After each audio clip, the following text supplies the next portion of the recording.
Petistas estão desnorteados. A decisão de Mendonça veio no mesmo dia em que ele participou aí de um culto religioso.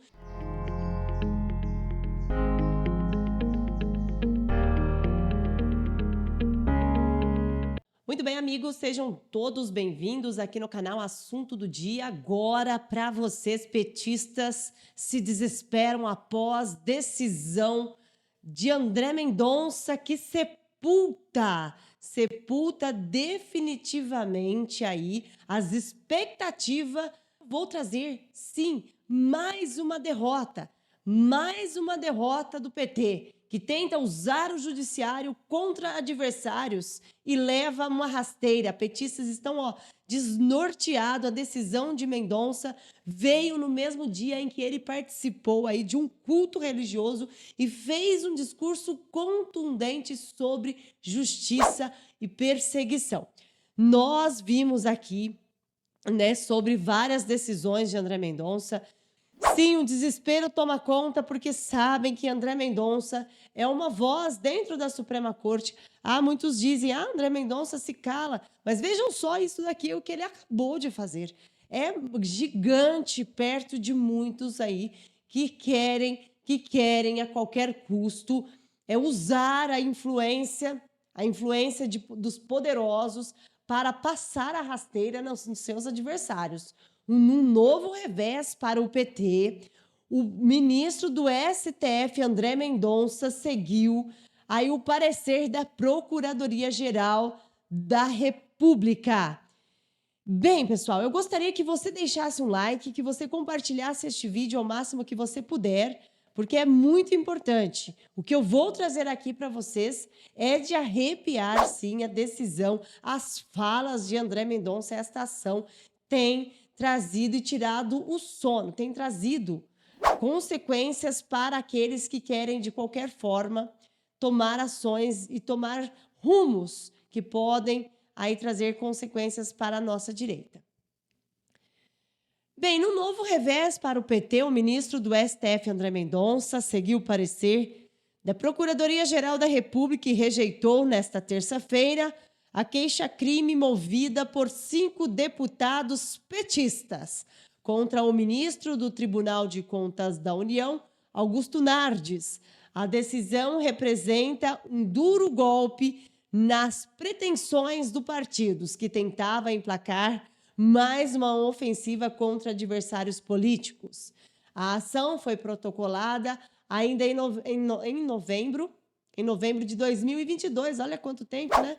Durante a tramitação entre os governos Bolsonaro e Lula, e tinha como base um áudio vazado de Nardes, no qual ele mencionava um movimento muito forte nas casernas e previa um desenlace bastante forte na nação em questão de dias ou semanas.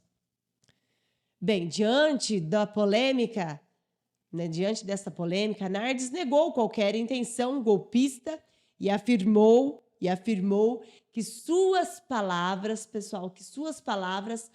foram mal interpretadas. Aliás, não foram mal interpretadas. O PT queria, de qualquer forma, sempre quer, passar aí a rasteira em seus adversários, usando o poder judiciário. Ainda assim, os petistas Reginaldo Lopes, Paulo Pimenta, Alencar Santana Braga e Paulo Teixeira, atualmente ministros de Lula, insistiram em um processo contra o ministro do TCU, alegando incitação ao ato criminoso, apologia ao crime e tentativa de abolição violenta do Estado Democrático de Direito. Absurdo, né? Total. Esses petistas não tem jeito mesmo. No entanto, a tentativa de criminalizar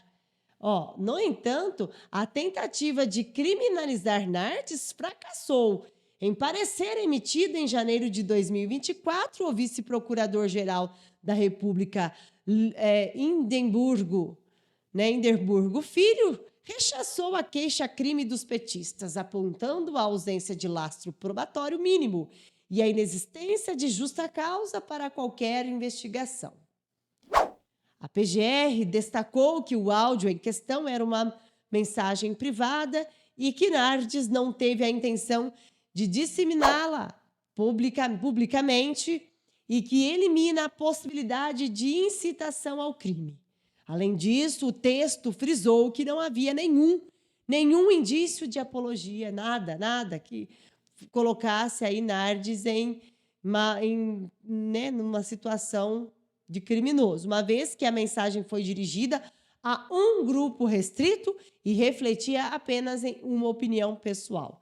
É óbvio, porque foi o André Mendonça que foi aí que teve, né, em suas mãos a decisão.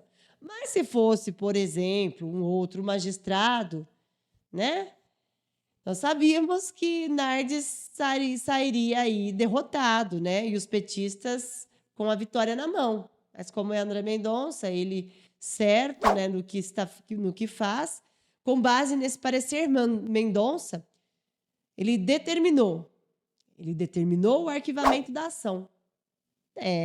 Seguindo a linha de decisões que respeitam a posição da PGR em casos semelhantes. O desfecho foi um banho de água fria para os petistas que apostavam na possibilidade de desgastar ainda mais figuras ligadas ao Bolsonaro. Muito bem feita essa decisão, muito bem, uma resposta bem feita aos petistas, né? Mendonça e o discurso sobre a perseguição e justiça.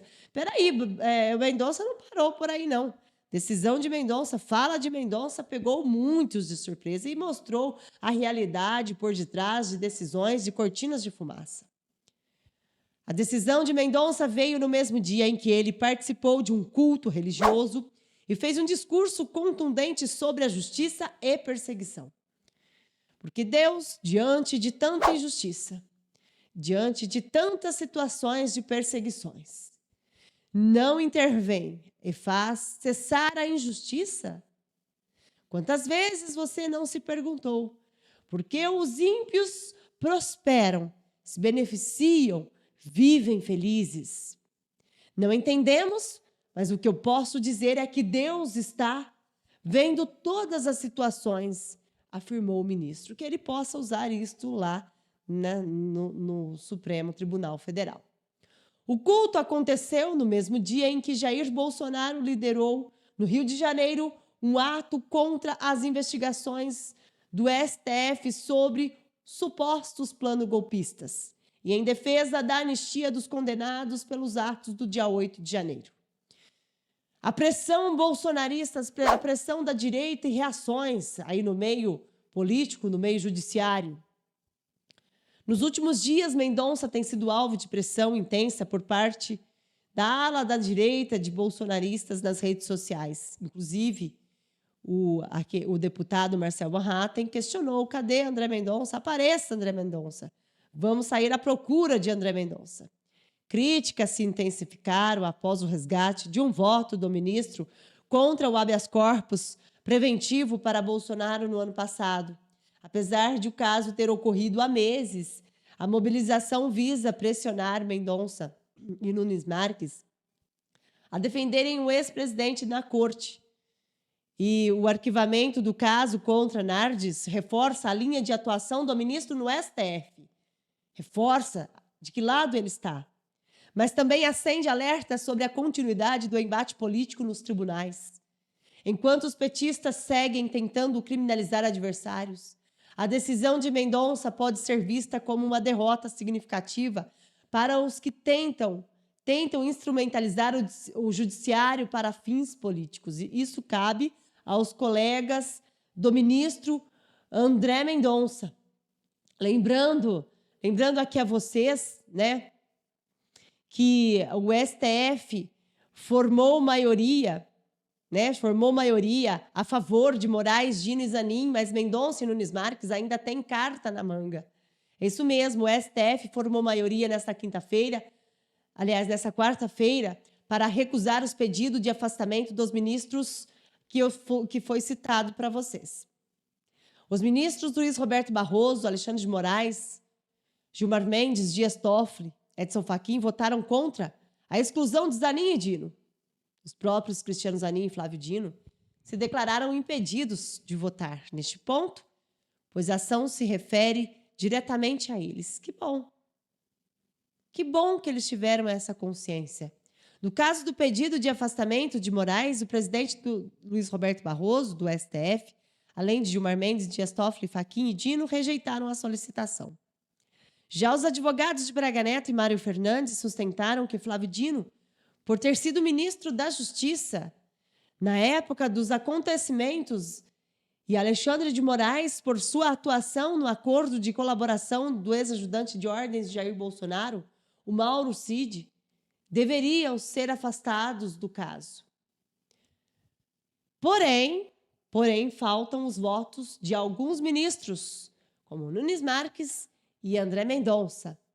E ainda existe a possibilidade de um pedido de vista. Imaginem só, o que forçadamente adiaria o julgamento, que está marcado para os dias 25 e 26 da próxima semana. Isso, 25 e 26 de março, onde Cristiano Zanin, presidente da primeira turma, já fez aí o agendamento para fazer sobre as acusações, se acusa ou não, se torna réu ou não Bolsonaro e mais 7 pessoas do primeiro grupo. Já do segundo grupo foi marcado, como eu trouxe aqui para vocês, né, já foi marcado por Cristiano Zanin para o dia 29